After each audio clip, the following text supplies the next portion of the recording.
Hello मित्रों, good morning. Let us start with enthymemes. So कल हमने सिलोजिज्म का डिस्कशन किया था, आज एंथोनिम्स से शुरुआत करेंगे।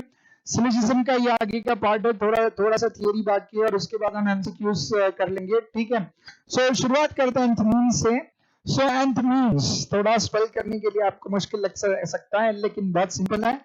एंथ मीन्स ENTH में एंथ और उसके बाद मीन्स वाई साइलेंट है। सो एंथ मीन्स जो है यानी क्या है, ये टाइप का वो सिलोजिज्म है जहां पे एक प्रीमाइस एब्सेंट रहता है, यानी अज्यूम रहता है कि स्पीकर को ये प्रीमाइस पता है, ठीक है। सो जैसे कि हम सिलोजिज्म में डिस्कस कर चुके हैं मित्रों कि सिलोजिज्म में तीन स्टेटमेंट्स होता है, पहला मेजर प्रीमाइस, दूसरा माइनर प्रीमाइस और तीसरा। सो मित्रों ये एक प्रीमाइस एब्सेंट क्यों है, ये एक प्रीमाइस प्रेजेंट क्यों नहीं है, कारण क्या है इसके पीछे, कारण मैं बता दूं मित्रों। ये अज्यूम करता है, जो स्पीकर होता है ये अज्यूम करता है कि ये चीज आपको पता है, ठीक है। जैसे बहुत बार टीचर्स पढ़ाते वक्त ना बहुत सारी टीचर्स की स्टाइल होती है, वो अज्यूम करते हैं कि बहुत सारी चीजें बच्चों को पता है और बहुत सारी चीजें बताते नहीं है, ये अज्यूम करते हैं कि ये बच्चों को पता है। और कुछ जो सारे बच्चे होते हैं पढ़ के आए होते हैं वो फटाफट आंसर दे देते हैं, लेकिन जो बच्चे पढ़ के नहीं आते अपने टाइप के कुछ बच्चे होते हैं, जैसे हमारे जैसे आपके मेरे जैसे कुछ बच्चे होते हैं, वो बोलते नहीं जो टीचर बताएगा वही सुनूंगा, मैं घर से कोई प्रिपरेशन करके नहीं आऊंगा, ठीक है। घर पे बुक का और मेरा वास्ता संबंध ही नहीं है, ठीक है। टीचर ने पढ़ाया तो मैं पढ़ूंगा, नहीं पढ़ाया तो दुनिया गई तेल लगाने।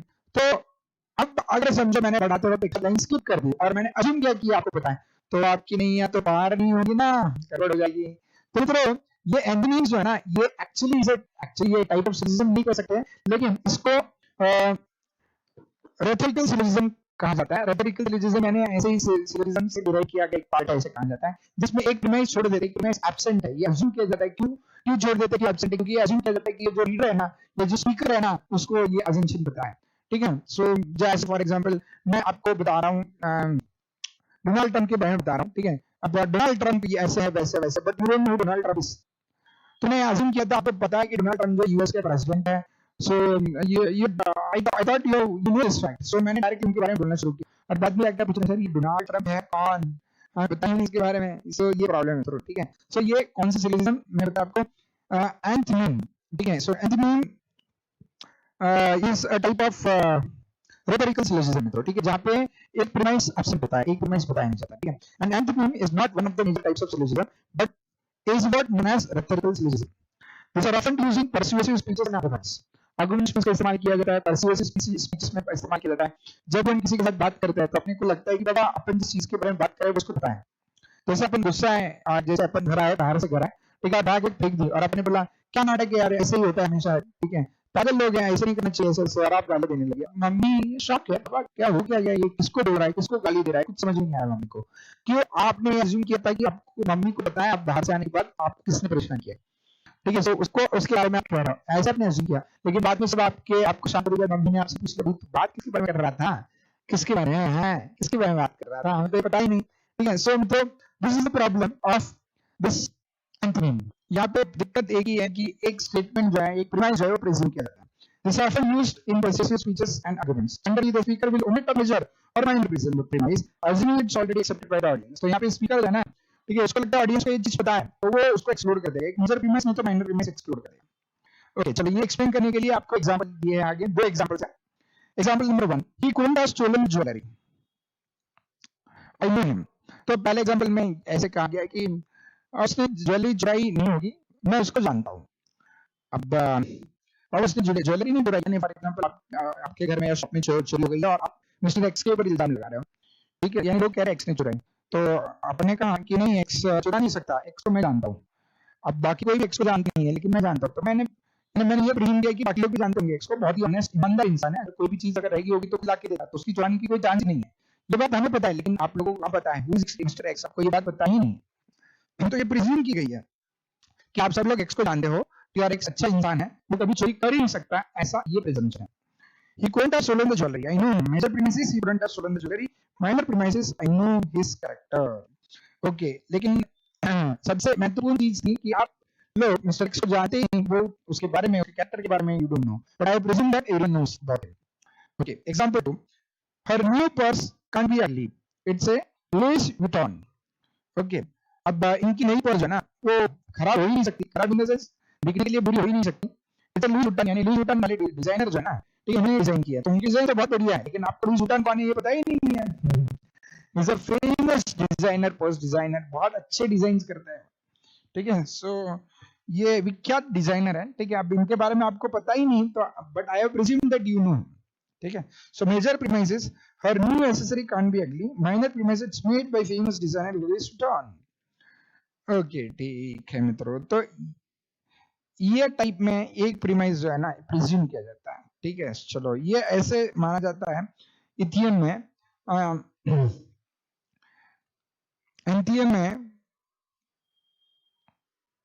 ये माना जाता है कि आपको जो है चीजें पता है, ठीक है, लेकिन ऐसे जरूरी नहीं कि everyone is aware about all the facts, है ना। In an enthymeme, in an anthemem, one premise remains implied. In the examples above, being familiar with someone or something implies an understanding of them. Okay, so ये anthemem खत्म हो गया। anthemem खत्म होने के बाद सिलोजिस्टिक फॉलिसी, सिलोजिस्टिक फॉलिसी का मतलब क्या है? सिलोजिज्म में बहुत बार फॉल्स स्टेटमेंट का इस्तेमाल हो सकता है, ठीक है। तो सिलोजिज्म में जब फॉल्स स्टेटमेंट का इस्तेमाल होता है तो हो सकता है आपका कंक्लूजन भी फॉल्स आए, ओके। जैसे कि some syllogisms contain false presumption, false assumption होते हैं। When you start assuming one of the major or minor premises to be true, even though they are not based in fact, as with disjunctive syllogisms and antonyms, you run the risk of making a false presumption. तो यहाँ पे conclusion भी false आएंगे, ठीक है। यानी अगर आपके दो फॉल्स स्टेटमेंट होंगे, मेजर प्रीमाइस भी फॉल्स है, माइनर प्रीमाइस भी फॉल्स है, तो आपका कंक्लूजन भी मित्रों क्या आएगा? फॉल्स आएगा।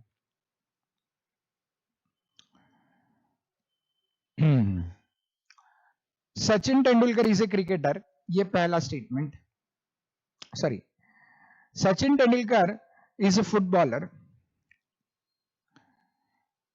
Every footballer has played an international football game. तो कंक्लूजन क्या निकलेगा? Sachin Tendulkar has played international football games.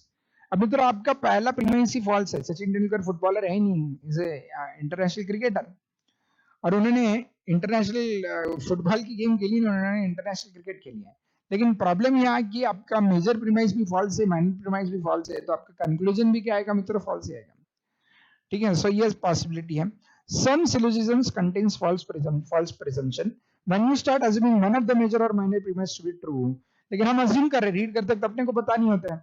Syllogism में जो स्टेटमेंट दी है वो रीड करते वक्त अपने को पता नहीं कि वो ट्रू है या फॉल्स है। तो अगर पहला फॉल्स है दूसरा फॉल्स है तो आपका आंसर भी फॉल्स आएगा। पहला ट्रू दूसरा ट्रू तो आंसर भी ट्रू आएगा। एक ट्रू एक फॉल्स तो answer has to be false. Both true answer is true, ठीक है। सो ये याद रखना है, जैसे आप यानी major premise true, minor premise true, तो answer is also true. Major premise false, minor premise false, तो answer is also false. Major premise true, minor premise false, answer will be false, ठीक है। So you need to remember this.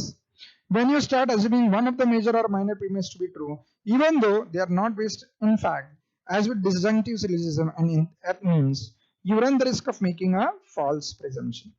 जैसे कि समझाने के लिए एक एग्जांपल दिया मैंने आपको, ठीक है। So all crows are black, पहला स्टेटमेंट है मेजर प्रीमाइस, सारे लोग कौवे जो है ना ब्लैक है। दूसरा premise, the bird in my cage is black, ठीक है। अब मेरे पास एक केज है, उस केज में जो बर्ड है वो ब्लैक है, तो क्या मैं ऐसे कंक्लूड करूं कि वो क्रो है? तो ये गड़बड़ होती है ना मित्रों। हाँ, देखो major premise, all crows are black, सारे कौवे काले होते हैं। The bird in my cage is black, तो मेरे केज में जो पंछी है वो काला है। इसका मतलब मैंने कंक्लूजन क्या निकाला? वो पंछी क्रो है। So this is the problem. इसको हम क्या कहते हैं मित्रों? We call this as syllogistic fallacy, ठीक है। सो ये आपका कंक्लूजन जो आएगा वो फॉल्स ही आएगा, ठीक है। देखो ये स्टेटमेंट ट्रू था, all crows are black, that is true. The bird in my cage is black, मेरे केज का बर्ड ब्लैक है, ठीक है। समझो ये भी ट्रू है, तो इसकी वजह से मेरा कौवा क्या हो गया? मेरा कौवा भी काला हो गया, ठीक है। सॉरी, मेरा बर्ड भी क्या हो गया? काला हो गया, कौवा हो गया। तो ये प्रॉब्लम होता है, ठीक है। देखो दूसरा एक example, the scenery in Ireland is beautiful. Ireland में सारी सब जगह सीनरी नहीं है। आयरलैंड की कुछ प्लेसेस बहुत अगली हैं, कुछ प्लेसेस बहुत ही ब्यूटीफुल है। ठीक है, तो देखो स्टेटमेंट क्या यूज किया, the scenery in Ireland is beautiful. दूसरा statement, I am in Ireland. Okay, तो मैं आयरलैंड में हूं, लेकिन मैं आयरलैंड की किस जगह पे हूं? ये सामने वाला सुन ही रहा, अरे आयरलैंड में तू, इसका मतलब तेरे दो ब्यूटीफुल सीनरी रहेगी। जैसे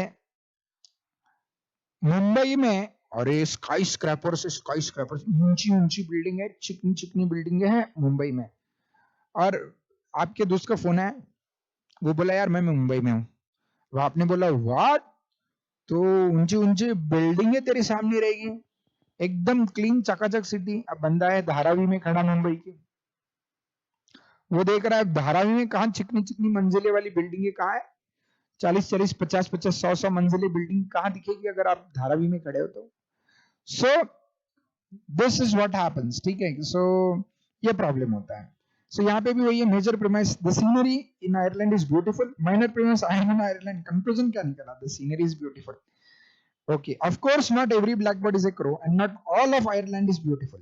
When preparing a speech or writing a paper, we must always make sure we are not making any sweeping generalizations that will cause people to make false presumption. ठीक है, तो स्पीचेस वगैरह देते वक्त इस प्रकार से स्पीचेस दीजिएगा जिसकी वजह से जो लोग प्रिज्यूम करेंगे वो फॉल्स प्रिजम्पशन नहीं करनी चाहिए। तो सिलोजिज्म के कुछ रूल्स हैं, वही हम डिस्कस करने वाले हैं, रूल्स ऑफ सिलोजिज्म। ठीक है, सो क्या आप सब लोग तैयार हो रूल्स के डिस्कशन के लिए? So that we can begin, let us begin.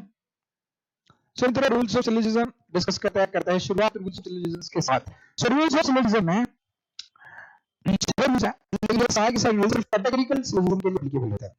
कारण क्या है इसके पीछे बता देता हूं, क्योंकि कैटेगरिकल सिलोजिज्म जो है वही सिलोजिज्म ऐसा है जिसमें तीन स्टेटमेंट्स का प्रयोग किया जाता है।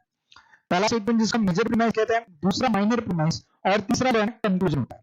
तो बस कैटेगरिकल सिलोजिज्म के क्वेश्चन अपने को पूछे जाएंगे, और कैटेगरिकल सिलोजिज्म के ही ये रूल्स है। ठीक है, पहले क्लियर कर दी मैंने। There are 6 main rules of syllogism. However, they mainly apply to categorical syllogism. So that is the only category that requires 3 components: the major premise, the minor premise, and the conclusion. Here are 6 rules that will ensure you making a strong and accurate argument. ठीक है, so rule 1, ठीक है, ध्यान देकर सुनिएगा, महत्वपूर्ण rule है। There must be 3 terms, कम से कम 3 टर्म होनी चाहिए, मेजर प्रीमाइस, माइनर प्रीमाइस और कंक्लूजन। ठीक है, न से ज्यादा न से कम। तो क्वेश्चन रीड करने के बाद देखने का है, ठीक है, कंक्लूजन दिए रहेंगे आपको क्वेश्चन में, देखिए कंक्लूजन, ठीक है। सो व्हाई नॉट, ठीक है, मेजर प्रीमाइस दिया जाएगा, सॉरी मेजर प्रीमाइस दिया जाएगा, माइनर प्रीमाइस दिया जाएगा और कंक्लूजन दिए जाएंगे।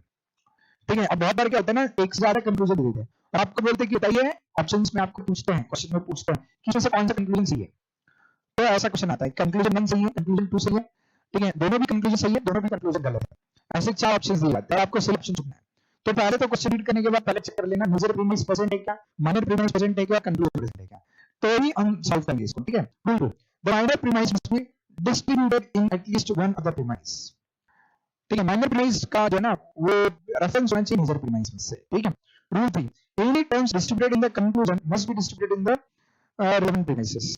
सिमिलरली, ठीक है, यानी इसका मतलब पहला तो मेजर प्रीमाइस, माइनर प्रीमाइस और कंक्लूजन होना चाहिए, पहला रूल। दूसरा रूल जो है वो जो मेजर प्रीमाइस है, सॉरी माइनर प्रीमाइस है, it will be related to the major premise, minor premise और मेजर प्रीमाइस कोई रिलेशन होना चाहिए। तीसरी चीज, कंक्लूजन है, कंक्लूजन से related to major and minor premise, major और माइनर प्रीमाइस से कंक्लूजन रिलेटेड होना चाहिए। अगर वो कंक्लूजन मेजर और माइनर प्रीमाइस से रिलेटेड नहीं है तो समझना वो कंक्लूजन करता है। रूल 3 हो गया। उसका rule 4, do not use two negative premises, दो नेगेटिव प्रीमाइस का इस्तेमाल नहीं करना है। ठीक है, दो नेगेटिव, यानी एक पॉजिटिव एक नेगेटिव चलेगा, दोनों पॉजिटिव चलेंगे, लेकिन दो नेगेटिव नहीं होना चाहिए। Rule 5, if one of the two premises are negative the conclusion must be negative. दोनों में से एक प्रीमाइस नेगेटिव है यानी दूसरा पॉजिटिव है, तब कंक्लूजन क्या आएगा, नेगेटिव आएगा। Rule 6, from two universal premise no conclusion got generated on. इसका मतलब अगर पहला प्रीमाइस भी बड़ा हुआ प्रीमाइस है, मेजर प्रीमाइस, और सेकंड प्रीमाइस में होने के मतलब भी मेजर है, तो दो मेजर प्रीमाइसेस है तो कंक्लूजन नहीं निकल सकता। कंक्लूजन तब निकलता है जब एक मेजर प्रीमाइस है, उसका एक माइनर प्रीमाइस है, तो कंक्लूजन निकलेगा। समझ रहे हो? बात को समझना बहुत जरूरी है। ठीक है, सो एक मेजर प्रीमाइस होना चाहिए, एक माइनर प्रीमाइस होना चाहिए, तो ही कंक्लूजन निकल सकता है, नहीं तो कंक्लूजन निकलना मुमकिन नहीं है। ये चीज को आपको समझना जरूरी है।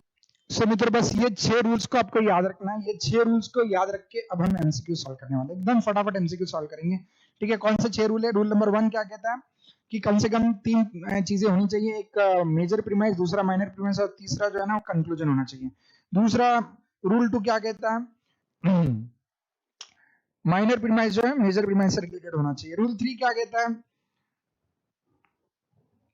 कंक्लूजन जो है मेजर और माइनर प्रीमाइस से डिराइव होना चाहिए। रूल 4 क्या कहता है? निगेटिव प्रीमाइस का इस्तेमाल मत करो, ठीक है, दोनों निगेटिव नहीं होना चाहिए। रूल 5 कहता है एक पॉजिटिव है एक निगेटिव है तो कंक्लूजन में निगेटिव आएगा।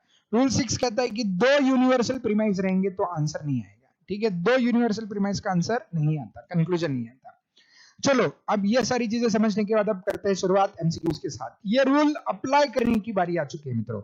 अब करते हैं ये रूल्स को अप्लाई और जानते हैं कैसे सॉल्व किए जाते हैं सिलोजिज्म के एमसीक्यूज। तो पहला एमसीक्यू आपके सामने, some actors are singers, major premise, all singers are dancers, minor premise, ठीक है। तो समझो एक्टर्स है, ये एक्टर्स का सेट है।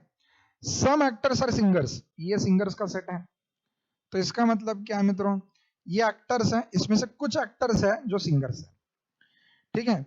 ऑल सिंगर्स आर डांसर्स, सारे सिंगर्स जो है ना वो सिंगिंग भी करते हैं as well as they also dance, ठीक है। So all singers are dancers as well, तो सिंगर्स कम डांसर्स भी हैं। ये दूसरा आ गया स्टेटमेंट। नाउ सम एक्टर्स, अब कंक्लूजन क्या निकला है, ठीक है। पहला स्टेटमेंट समझ में आ गया सबको। देखो मैं आपको पहला क्वेश्चन सॉल्व करने के लिए मदद कर रहा हूं। फर्स्ट क्वेश्चन है, ठीक है। देखो मैंने क्या किया, पहले एक्टर्स का अंडा निकाल दिया, यानी वो क्या बोलते हैं वेन डायग्राम निकाल दिया। उसके बाद उसमें उन्होंने कहा था कि ये जो एक्टर्स है उसमें से कुछ एक्टर्स जो है ना वो सिंगर्स है। Some of the actors are singers, ठीक है, okay. And all singers are dancers, अब ये सिंगर जो है ना ये डांसर्स भी हैं। तो अब इससे कंक्लूजन निकाले गए हैं। क्या conclusion? Some actors are dancers, बिल्कुल सही बात है, ठीक है। ये जो सर्कल है ये singers as well as dancers का है। तो इसमें से ये जो पार्ट है इसमें एक्टर, सिंगर और डांसर कॉमन है। तो हम ऐसे कह सकते हैं, कंक्लूजन निकाल सकते हैं, एक्टर जो है, कुछ एक्टर्स, नॉट ऑल एक्टर्स, कुछ एक्टर जो है वो डांसर्स हैं, सही बात है। And know singer is actor, और ऐसा एक भी सिंगर नहीं है जिसको एक्टिंग आता है।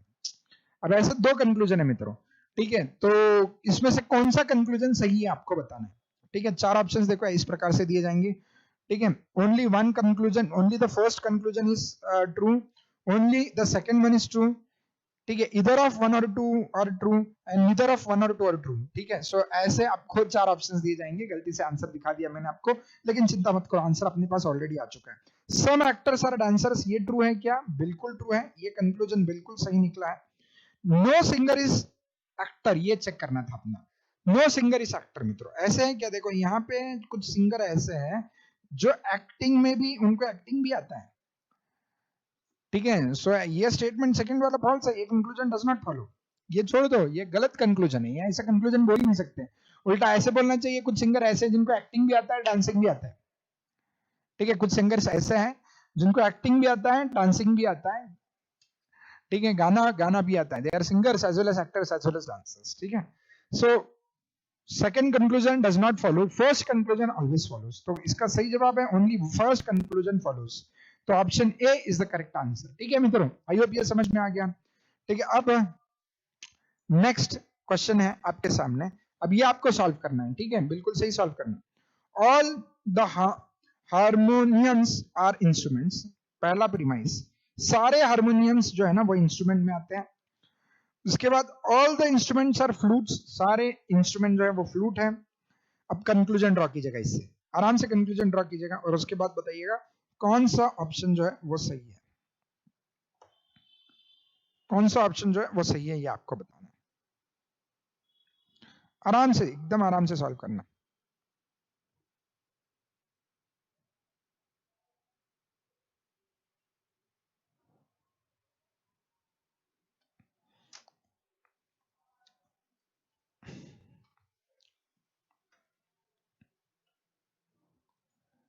सो देखिए और बताइए क्या है सही और क्या है गलत, क्या है सही और क्या है गलत।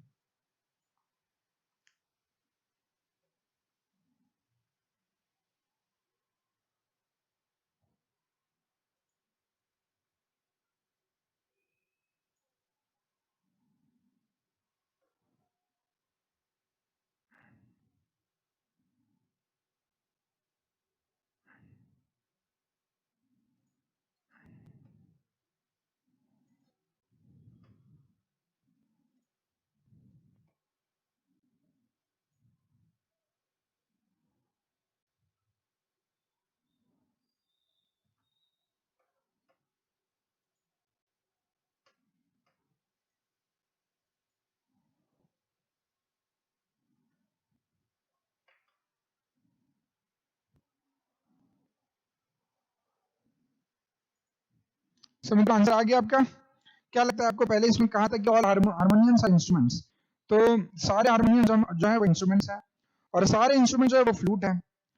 तो all the harmoniums is equal to instrument, all instrument is equal to flute. तो if h is equal to I is equal to F, then h has to be is equal to F, यानी all harmoniums are flutes. ये conclusion सही होगा, ठीक है। All the harmoniums are flutes, यानी conclusion 2 ये होना चाहिए, दैट इज ऑप्शन बी, ठीक है। देखो all the flutes are instrument, ये तो बोला ही है, ठीक है। So this can not be a conclusion, actually it is a premise, ठीक है। सो कंक्लूजन एक ही है, क्या हारमोनियम जो है ना, सारे हारमोनियम जो है ना वो फ्लूट है, ठीक है। यही कंक्लूजन सी है। So second conclusion is correct, so only second conclusion follows, ठीक है, दैट इज ट्रू। चलो अब नेक्स्ट क्वेश्चन देखो, बहुत सिंपल क्वेश्चन है। नेक्स्ट क्वेश्चन आपके स्क्रीन पे ये रहा मित्रों, सम मैंगोज आर येलो, कुछ मैंगोज येलो है, सारे मैंगोज नहीं बोला उन्होंने, सम मैंगोज आर येलो। उसके बाद सम टिक्सो आर मैंगोज, सम टिक्सो आर मैंगोज। तो समझो फॉर एग्जांपल ये येलो का वेन डायग्राम है, सम मैंगोज ये मैंगो का वेन डायग्राम है, ठीक है। सो कुछ मैंगोज येलो है, और उसके बाद वो क्या कह रहे हैं, सम टिक्सोज आर मैंगोज, कुछ टिक्सोज ऐसे हैं जो मैंगोज हैं, ठीक है। सो कुछ टिक्सोज ऐसे हैं जो मैंगो है, तो कुछ टिक्सोज ऐसे हैं जो मैंगो है, तो यहाँ पे हम निकालते हैं टिक्सो का वेन डायग्राम, ठीक है। So conclusion, some mangoes are green, अब मैंगो के दूसरे कलर के बारे में कुछ मेंशन नहीं किया था, एंड टिक्सो इज येलो, ओके। क्या ये दो कंक्लूजन सही है? आपने आराम से सोचना है, तीनों वेन डायग्राम आपके सामने मैंने रखी है, और इसमें से कौन सा आंसर ये आपने बताना है, ओनली वन, ओनली टू, इधर वन और टू, और नीदर वन नॉर टू, कौन सा आंसर सही है बता। आप आपका समय लीजिएगा, तीनों वेन डायग्राम मैंने आपके सामने रखी है, तीनों का एक्सप्लेनेशन भी मैं दे चुका हूं आपको बहुत अच्छे से, बहुत आराम से आप सॉल्व करके आंसर देना है। तो आज ही के दिन करना है हमें ये सॉल्व करके बताना भी है आपको आंसर, इसका सही आंसर क्या होगा।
सुमित्र आगे आंसर देखो, क्या मैंने बताया था, पहला स्टेटमेंट उनका क्या था, सम मैंगोज आर येलो, कुछ मैंगोज ऐसे जो येलो है, तो ये येलो का वेन डायग्राम, ये मैंगो का वेन डायग्राम। उसके बाद नेक्स्ट स्टेटमेंट जो था, सम टिक्सो आर मैंगोज, कुछ टिक्सो जो है मैंगोज है, लेकिन ऐसे जरूरी नहीं है कि ऐसे जरूरी नहीं है कि येलो वाले मैंगो ही टिक्सो हैं, ठीक है। तो इसका मतलब क्या है, टिक्सो मैंगो वो भी हो सकते हैं जिनका कलर येलो नहीं है। तो मित्रों सम मैंगोज आर ग्रीन, ग्रीन के बारे में कुछ मेंशन ही नहीं किया था, तो हम ऐसे थोड़ी इंटरप्रेट करेंगे कि मैंगो जो है ना, कुछ मैंगोज अगर वो पीले नहीं है तो बचे हुए हरे हैं, ठीक है। सो ये कहीं पे भी नहीं दिया, तो ये स्टेटमेंट तो गलत ही है, ठीक है। बचे हुए मैंगोज ग्रीन है ऐसा कहीं पे मेंशन किया ही नहीं, तो हम क्यों अज्यूम करें। उसके बाद टिक्सो इज येलो, टिक्सो येलो नहीं हो सकता, क्यों, क्योंकि सारे टिक्सो मैंगोज नहीं है, और सारे मैंगोज टिक्सो नहीं है, तो इसका मतलब सारे मैंगोज येलो नहीं है, ठीक है। सारे मैंगोज अगर येलो होते तो कुछ टिक्सो येलो हो जाता है, लेकिन यहाँ पे ऐसे दिया ही नहीं, कुछ ही मैंगो येलो है, तो जो ये मैंगोज येलो नहीं है वो अगर टिक्सो में आता है तो इसका मतलब ये स्टेटमेंट भी गलत हो जाता है। इसका मतलब दोनों कंक्लूजन जो निकाले गए हैं, so neither of them, neither one nor two shall follow, ठीक है। सो ऑप्शन डी ये आपका सही जवाब है। I hope you got it, ठीक है।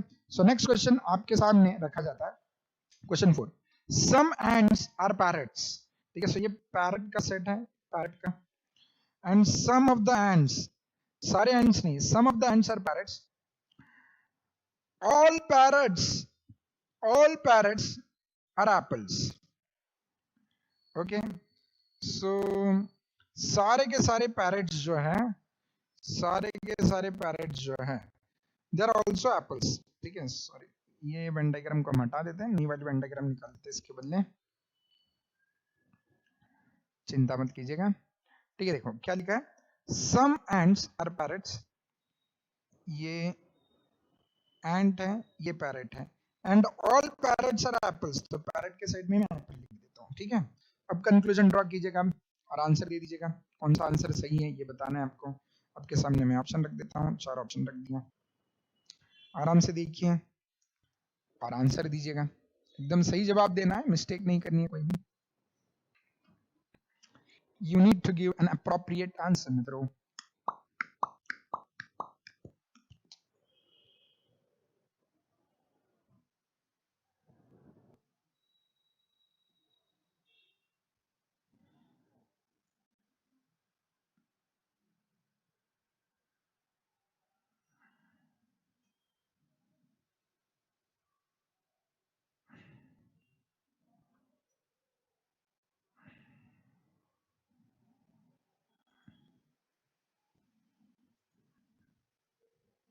सो मित्रों, क्या लगता है आपको, कौन सा कंक्लूजन सही है? All the apples are parrots? नहीं, ये नहीं हो सकता. क्यों? ऑल पैरेट्स आर एप्पल्स ऐसे लिखा है, सारे पैरेट एप्पल है, लेकिन ऐसे कहीं नहीं लिखा था ऑल एप्पल्स आर पैरेट्स. ठीक है, सो ये कंक्लूजन तो गलत है.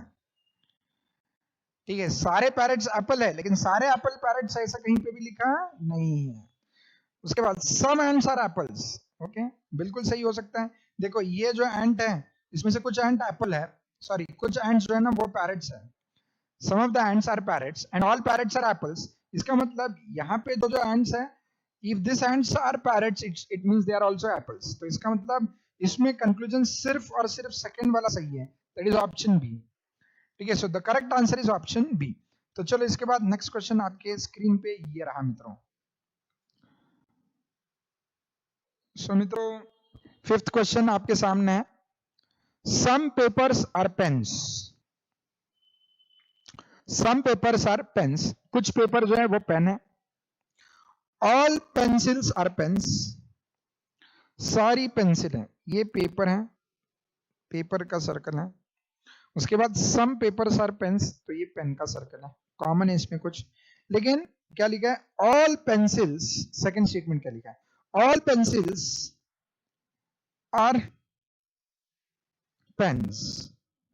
सारी की सारी पेंसिल जो है वो पेन है. सो यहां पे मैं निकाल देता हूं पेंसिल का. ठीक है, तो पेंसिल, सारी पेंसिल पेन है. ठीक है, उसके बाद कुछ पेन पेपर है. अब कंक्लूजन ड्रॉ करना. सम पेन्स आर पेंसिल्स. ठीक है, या सम पेन्स आर पेपर्स. दो कंक्लूजन है, कौन सा सही है आपको बताना. ठीक है, मैंने यहाँ पे लिखा है, पहला वाला सर्कल पेपर का है, दूसरा वाला सर्कल पेन का है, और अंदर का जो है ये छोटा वाला ये पेंसिल्स का है. ठीक है, कंक्लूजन ड्रॉ कीजिएगा मित्रों. इसके बाद केवल 2 क्वेश्चन बाकी है, वो 2 क्वेश्चन कंप्लीट करेंगे. और ट्रुथ एंड लायर्स करके एक छोटा सा टॉपिक है, वो भी आज कंप्लीट करेंगे. बहुत ही इजी है, छोटा सा है, बस ये भी बताना है इसका, बाकी कुछ नहीं है उसमें, क्वेश्चन ऐसे कुछ नहीं है. तो ट्रुथ एंड लायर के बारे में डिस्कशन आज करेंगे. और इसके बाद हमारा ये जो टॉपिक है कंप्लीट हो जाएगा, यानी वर्बल रीजनिंग का जो टॉपिक है ये हमारा पूरा का पूरा कंप्लीट हो जाएगा. कल से we are going to start with non verbal reasoning. Non verbal reasoning मित्रों is totally simpler as compare to chapter 1 and chapter 2. Chapter 1 सबसे बड़ा था logical reasoning, chapter 2 non verbal reasoning में बहुत सारे कॉन्सेप्ट्स लेकिन सिंपल था. अब वर्बल रीजनिंग जो है ना मजेदार, सॉरी नॉन वर्बल रीजनिंग का टॉपिक जो आखिरी टॉपिक है वो एकदम ब्यूटीफुल है. तो लॉजिकल रीजनिंग हो गया, आज अपना वर्बल रीजनिंग हो जाएगा.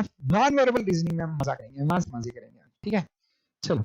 तो ये क्वेश्चन आंसर मुझे क्या सही बताइए, कोशिश कीजिएगा आंसर नहीं.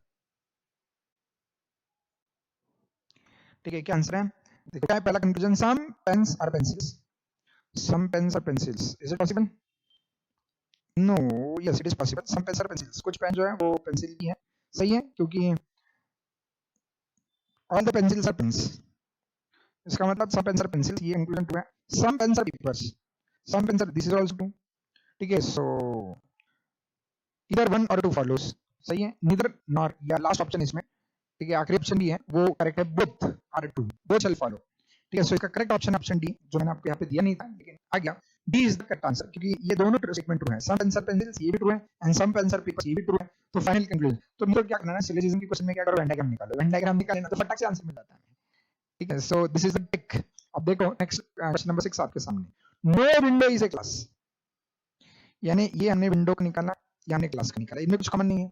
No window is a glass, some glasses are doors, लेकिन ये डोर का निकाला और डोर और ग्लासेस में कुछ कॉमन लगा दिया मैंने। No conclusion, no window is a door, इसका मतलब विंडो और डोर के बीच में कोई भी चीज कॉमन नहीं है, बिल्कुल सही। And some doors are not windows, some doors are not, नहीं ये तो गलत है। ठीक है, some doors are not windows नहीं, none of the doors are windows. ठीक है, सो इसका मतलब 1 is correct, 2 is wrong, only 1 is correct. ठीक है, सो इसका सही आंसर होना चाहिए no window is a door.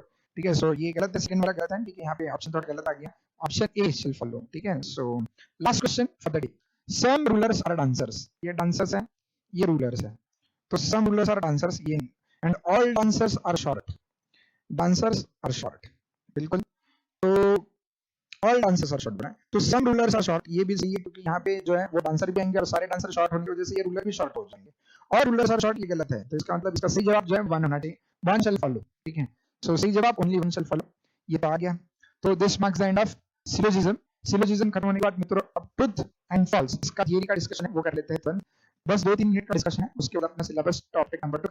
सो मित्रों ये आखिरी पार्ट है पहले टॉपिक का, ट्रुथ टेलर्स एंड लायर्स, यानी ये इसमें क्या होता है, हम सब लोग जानते हैं कि दुनिया में 2 प्रकार के लोग एग्जिस्ट करते हैं, एक जो सच बोलते हैं और एक जो सच नहीं बोलते। सो 2 टाइप के लोग हो सकते हैं। तीसरा टाइप होता है कि जिनको पता ही नहीं कि वो ये सच है या गलत है, बोलते ही नहीं है। तो कुछ लोग होते हैं जो सच बोलने वाले होते हैं, कुछ लोग होते हैं झूठ बोलने वाले लोग होते हैं। तो आपको क्वेश्चन दिया जाएगा, क्वेश्चन में थोड़ा इन्फॉर्मेशन दिया जाएगा और उसमें से आपको ये आइडेंटिफाई करना है कौन सच है कौन झूठ है। ठीक है, सो इसमें तो बस थियरी का डिस्कशन है, क्वेश्चंस तो ज्यादा नहीं आते हैं, so no need to worry about that. So theory में क्या गया है, this problems will illustrate some of the logical concepts we will look at as well as illustrating some proof techniques that we'll look at in more detail later। यानी तहकीकात type से, जैसे for example आपने horror movie या suspense वाली movie या कुछ serials या सीरीज देखी होगी जिसमें जो है कोई खून हो जाता है और वो खून को वो ढूंढना पड़ता है, तो बहुत लोगों को इन्वेस्टिगेट किया जाता है, उसमें से कुछ लोग सच बोल रहे हैं या नहीं बोल रहे हैं वो पता नहीं चलता। जैसे फॉर एग्जांपल सुशांत सिंह जी के सुसाइड के केस में कुछ लोग बोल रहे हैं सुसाइड नहीं है, कुछ लोग बोल रहे हैं कि खून है, किसी ने खून किया है, तो बयान लिया जा रहा है अलग अलग लोगों के बयान के बेसिस पे। अब बस ये सोचा जा रहा है कौन सच बोल रहा है कौन झूठ बोल रहा है, तो वो तो बाद में इन्वेस्टिगेशन कंप्लीट होने के बाद ही पता चलेगा who is the truth teller and who is the liar. ठीक है, लेकिन definitely there are certain truth tellers and there are certain liars. ठीक है, so now the investigation is going on which will help us to analyse who is the truth teller and who is the liar. Okay, so इससे आपकी analytical ability बहुत बढ़ती है, proof ढूंढने की techniques आपको समझ में आती है। ठीक है, सो ट्रूथ टेलर एंड लायर्स के क्वेश्चन में आपको क्वेश्चन दिया जाएगा, ठीक है, जिसमें थोड़ा बहुत इंफॉर्मेशन दिया जाएगा और आपको आइडेंटिफाई करना है कि इसमें से क्या सच है और क्या झूठ है। तो you need to identify what is true and what is false. तो यानी किस टाइप के क्वेश्चन पूछे जाएंगे उसका एक छोटा सा एग्जांपल मैं लूंगा, I take one small example. ठीक है, सिर्फ इतना याद रखना, ट्रूथ टेलर जो होता है, ट्रूथ टेलर जिनको हम टीटी कहेंगे, वो कभी झूठ नहीं बोलते और लायर्स कभी सच नहीं बोलते। ठीक है, लायर्स कभी सच नहीं बोलते। चलो तो एक छोटा सा एग्जांपल देके समझाते हैं। ए और बी ऐसे 2 लोग हैं, ए ने रेड कलर की शर्ट पहनी है और बी ने ब्लू कलर की शर्ट पहनी है। ए ने रेड कलर की शर्ट पहनी है और बी ने ब्लू कलर की शर्ट पहनी है। ठीक है, ए इज ए लायर, ऐसे क्वेश्चन में दिया है, A is a liar, B is a truth teller, A is a liar and B is a truth teller. तो ए कहता है the colour of my shirt, the colour of my shirt is blue. B भी कहता है the colour of my shirt is blue. ठीक है, A क्या कहता है the colour of my shirt is blue, B भी क्या कहता है the colour of my shirt is blue, और आपको ये दिया है कि A is a liar and B is a truth teller. ठीक है, तो आपको बताना है, देखिए क्वेश्चन क्या पूछा, देखिए आपको बताना है कि रेड कलर की शर्ट किसने पहनी है, रेड कलर की शर्ट किसने पहनी है ये बताना है। ठीक है, ये क्वेश्चन पूछा गया है। अब देखो मित्रों, यहाँ पे आपको दिया है ए क्या है, लायर है, और बी क्या है, ट्रूथ टेलर है। इसका मतलब बी जो बोल रहा है वो सच ही बोलेगा। ठीक है, सो बी क्या बोल रहा है, उसने ब्लू कलर की शर्ट पहनी है, बी क्या बोल रहा है, उसने किस कलर की शर्ट पहनी है, ब्लू कलर की। इसका मतलब ए जो बोल रहा है कि उसने ब्लू कलर की शर्ट पहनी है वो तो गलत है, इसका मतलब ये झूठ ही बोलता है। तो इसका मतलब ए ने ब्लू कलर की शर्ट नहीं पहनी है, इसका मतलब ए ने किस कलर की शर्ट पहनी है, रेड कलर की। तो इसका मतलब रेड कलर की शर्ट पहनने वाले इंसान का नाम क्या होगा, A. This is all you need to find out the answers. तो बहुत सिंपल है। Truth tellers they will always speak truth, liars they will always speak lies. तो आपको बस ये आइडेंटिफाई करना है कौन झूठ बोल रहा है कौन सच बोल रहा है, और उसके बेसिस पे आपको कंक्लूजन डिराइव करना है, ठीक है। सो प्रैक्टिस के लिए मैं आपको एडिशनल एमसीक्यूज दूंगा, ठीक है। सो उससे और ज्यादा ये कॉन्सेप्ट क्लियर हो जाएगा। तो आई होप इसका थियरी का पार्ट आपको क्लियर हो गया, ठीक है। Truth tellers and lies. तो this marks the end of our first topic मित्रों। इससे अपना लॉजिकल रीजनिंग का जो वर्बल सेकंड टॉपिक है, पहला टॉपिक लॉजिकल रीजनिंग था, दूसरा टॉपिक वर्बल रीजनिंग था, तो वर्बल रीजनिंग यहीं पे होता है समाप्त, ठीक है। सो कल के लेक्चर में फिर मिलेंगे और एडिशनल डिस्कसिंग करेंगे। तब तक के लिए हैव ए नाइस डे।